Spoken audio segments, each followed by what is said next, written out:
स्वतंत्र और आजाद पत्रकारिता का समर्थन कीजिए। सच में मेरा साथी बनिए। बहुत आसान है दोस्तों, इस ज्वाइन बटन को दबाइए और आपके सामने आएंगे ये 3 विकल्प। इनमें से एक चुनिए और सच के इस सफर में मेरा साथी बनिए।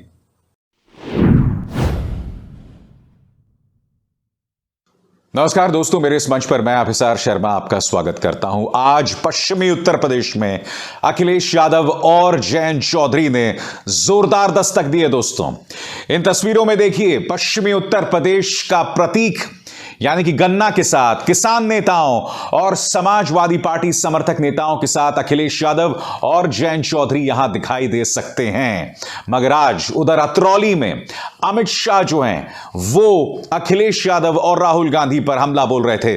सबसे पहले मैं आपको बतलाना चाहूंगा, अखिलेश यादव ने आज अपने प्रेस कॉन्फ्रेंस में एक बहुत बड़ा ऐलान किया है। दोस्तों, अखिलेश यादव ने साफ तौर पर कहा है कि अगर हमारी सरकार आई तो हम मुख्यमंत्री आदित्यनाथ और केशव प्रसाद मौर्य दिन के खिलाफ ढेरों मामले हैं जिन्हें दबाने का प्रयास किया गया, उसे फिर शुरू कर सकते हैं। सुनिए उन्होंने क्या बोला। हमारे उत्तर प्रदेश के मुख्यमंत्री पर बड़े पैमाने पे धाराएं लगी थीं और डिप्टी सीएम पे भी लगी थीं।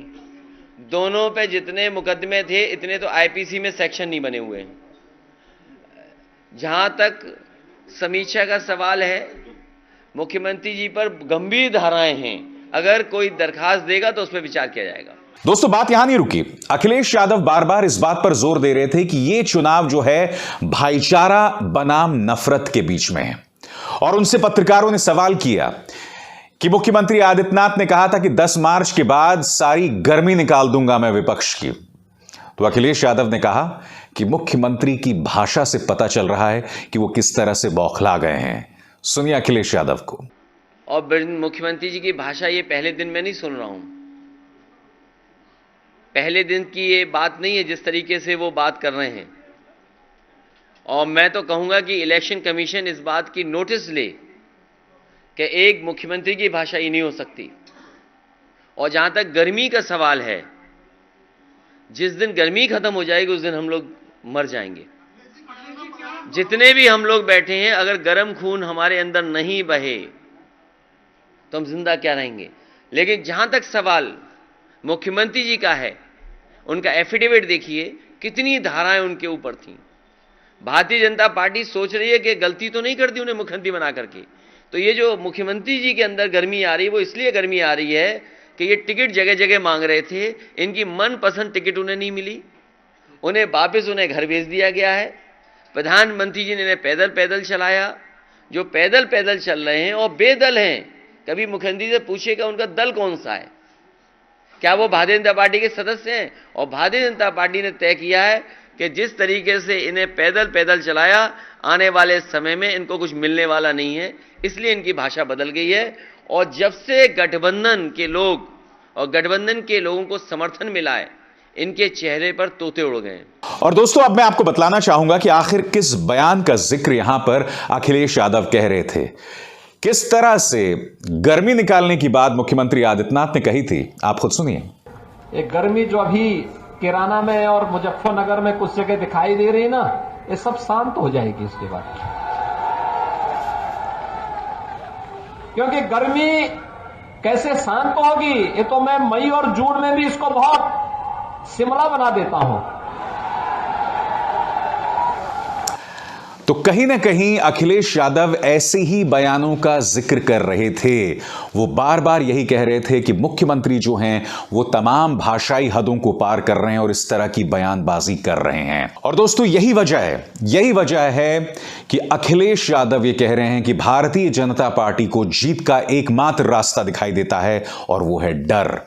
भारतीय जनता पार्टी डर के आधार पर यह चुनाव जीतना चाहती है। क्या कहा अखिलेश ने, खुद सुने।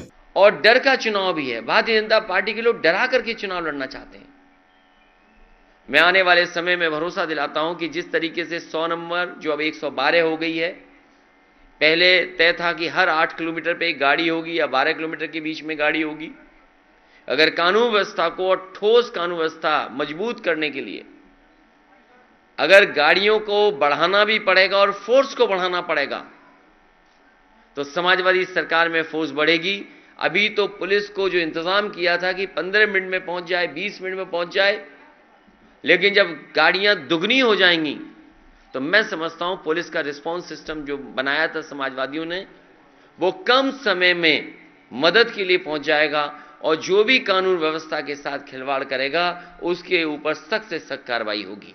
और आज पश्चिमी उत्तर प्रदेश की चुनावी समर में गृह मंत्री अमित शाह भी मौजूद थे और इस मंच से उन्होंने राहुल गांधी और अखिलेश यादव, साथ ही में बीएसपी सुप्रीमो मायावती पर करारा हमला बोला। मगर एक जगह जो उन्होंने बात कही वो मुझे बहुत अटपटी लगी दोस्तों। उन्होंने जिक्र किया कि एक इत्र कारोबारी के घर पर रेड पड़ी जो कि समाजवादी पार्टी का समर्थक था और उसके घर से 250 करोड़ मिले। अभी एक समाजवादी इत्र वाले के यहां रेड हुई, 250 करोड़ रुपया निकला। 250 के मंच पूरा भर जाए इतना रुपया। अब रेड करी तो क्या मोदी जी राजनीति करते हैं? भाई आपका पहले ये बता दो कि एक इत्र वाले के वहां रेड हुई और 250 करोड़ रुपया बेनामी पकड़ा गया, इससे आपके रिश्ता क्या है? बताना चाहिए नहीं बताना चाहिए? और अगर रिश्ता नहीं है तो आपको दुख क्यों हो रहा है? क्यों दुख हो रहा है? क्योंकि हमारे चुनाव लड़ने की व्यवस्था थी। अरे भाई 250 करोड़ रुपया, 250 करोड़ रुपया। मित्रों, ये लोग पारदर्शी से शासन नहीं कर सकते, भ्रष्टाचार से मुक्त नहीं कर सकते। भ्रष्टाचार मुक्त शासन केवल और केवल नरेंद्र मोदी के नेतृत्व में भारतीय जनता पार्टी और कमल निशान ही दे। दोस्तों, आपको याद होगा पीयूष जैन कन्नौज में इत्र व्यापारी के घर पर रेड पड़ती है और जैसा कि इस खबर बता रही, करीब 200 करोड़ रुपए वहां बरामद हुए थे। बात वहां नहीं रुकी दोस्तों, आपके सामने वो तस्वीरें लगातार आ रही थी कि किस तरह से उनके घर से पैसा निकला।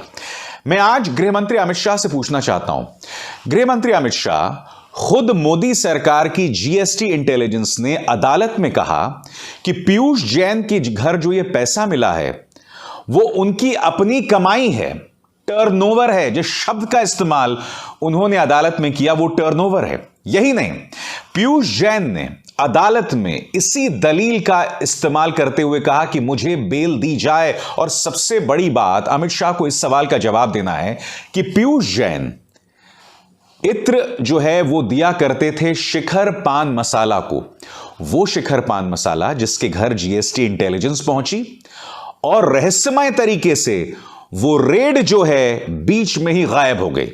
जी हां, वो शिखर पान मसाला जो भारतीय जनता पार्टी की समर्थक है। और यही नहीं दोस्तों, पीयूष जैन के घर में भी क्या हुआ, उस रेड को लेकर क्या हुआ और जीएसटी इंटेलिजेंस किस तरह के बयानात जो है अदालत में दे रही थी, तो इन सवालों का जवाब तो बीजेपी को देना होगा।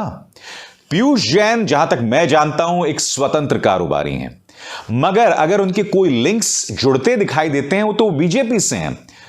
तो फिर गृह मंत्री अमित शाह इस तरह से झूठ क्यों बोल रहे हैं उत्तर प्रदेश की जनता को? और मैं ये समझना चाहता हूं कि भारतीय जनता पार्टी के नेताओं को ऐसा क्यों लगता है कि वो लगातार जनता से झूठ बोल सकते हैं। आखिर उसकी वजह क्या है? मैं आपको एक और मिसाल देता हूं।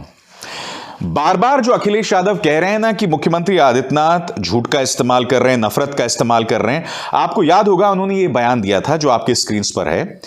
मुजफ्फरनगर दंगे में हिंदुओं को बंदूकों से भुना गया था, 60 से अधिक हिंदू मारे गए थे और 1500 से अधिक जेल गए थे, गांव के गांव खाली हो गए थे। समाजवादी पार्टी की यही पहचान है। मैंने बार बार कहा है और उस वक्त भी कहा है जब 2013 में दंगे हुए थे। 2013 के मुजफ्फरनगर दंगे अखिलेश यादव के प्रशासन पर, उनके गवर्नेंस पर, बतौर मुख्यमंत्री उन पर दाग माना जाएगा। मगर मैं सीधा सवाल यह पूछना चाहता हूं कि मुख्यमंत्री आदित्यनाथ झूठ क्यों बोल रहे हैं? वो ये क्यों बोल रहे हैं कि 60 हिंदू मारे गए थे? मैं आपको बतलाना चाहता हूं टाइम्स ऑफ इंडिया की रिपोर्ट क्या कहती है और न्यूज क्लिक ने इस पर फैक्ट चेक किया, यानी कि हकीकत की जानकारी जुटाई है। मैं आपको पढ़ के सुनाना चाहता हूं जो फैक्ट चेक किया सबसे पहले न्यूज क्लिक ने, वो आपके स्क्रीन पर। मुजफ्फरनगर दंगों में 60 हिंदुओं की मौत का दावा गलत है। मीडिया रिपोर्ट यानी कि टाइम्स ऑफ इंडिया की खबर के मुताबिक मुजफ्फरनगर में 27 अगस्त 2017 से 17 सितंबर 2017 यानी कि 21 दिन तक चले इस दंगे में कुल 62 लोगों की मौत हुई थी। इनमें 42 मुसलमान और 20 हिंदू थे। मुजफ्फरनगर दंगे एवं उसके आसपास के क्षेत्रों में हुए दंगों में लूट, आगजनी और बलात्कार के कुल 510 केस दर्ज हुए थे। 4500 से ज्यादा लोग नामजद और 1480 लोग गिरफ्तार हुए थे। इस बारे में सरकारी दस्तावेज हासिल नहीं हो पाए हैं। हालांकि सभी मीडिया रिपोर्ट सरकारी आंकड़ों के आधार पर ही लिखी गई है। यानी कि इससे साफ हो जाता है कि 42 मुसलमान और 20 हिंदू मारे गए थे। तो मुख्यमंत्री आदित्यनाथ, आप इस तरह की गलत बयानबाजी क्यों कर रहे हैं?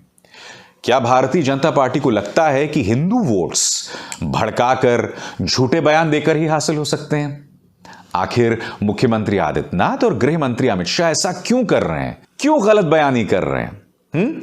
क्या आपको नहीं लगता कि पश्चिमी उत्तर प्रदेश की जनता अपने भेजे का इस्तेमाल नहीं करेगी, तर्कों का इस्तेमाल नहीं करेगी, सच्चाई का इस्तेमाल नहीं करेगी? मैं चाहता हूं कि जो मेरे दर्शक इस कार्यक्रम को देख रहे हैं वो कमेंट सेक्शन में मुझे बताएं कि भारतीय जनता पार्टी इस तरह की गलत बयानी क्यों कर रही है। और मैंने बाकायदा प्रमाण के साथ आपको बताया कि अमित शाह गलत बयानी कर रहे थे और योगी आदित्यनाथ, मुख्यमंत्री आदित्यनाथ गलत बयानी कर रहे थे, भ्रामक बातें कह रहे थे। झूठ शब्द का मैं इस्तेमाल नहीं करना चाहता हूं क्योंकि दोनों संवैधानिक पदों पर बैठे हुए हैं, मगर हां, गलत बयानी दोनों साफ तौर पर कर रहे थे। और मैं चाहूंगा कि आप कमेंट सेक्शन पर मुझे यह भी बताएं कि आपको क्या लगता है कि बीजेपी ऐसा क्यों कर रही है। हालांकि मुझे पता है दोस्तों, भारतीय जनता पार्टी ऐसा क्यों कर रही है, क्योंकि जहां पर भी अखिलेश यादव जा रहे हैं उन्हें जबरदस्त प्रतिक्रिया मिल रही है। और आज भी आप देखिए दोस्तों, इस वीडियो का यह अंश देखिए किस तरह से अखिलेश यादव को वहां पर प्रतिक्रिया मिल रही है। उनके साथ जयंत चौधरी हैं। अब दिलचस्प बात यह होगी देखने लायक कि क्या ये तस्वीरें, क्या ये समर्थन जो दिखाई दे रहा है वो वोट्स में तब्दील होगा या नहीं। या ऐसा तो नहीं होगा कि आखिरी 48 घंटे में भारतीय जनता पार्टी कुछ ऐसा खेल कर देगी जिसके बाद बीजेपी एक बार उसी दमखम के साथ सत्ता में दोबारा आ जाए। अभिसार शर्मा को दीजिए इजाजत। नमस्कार।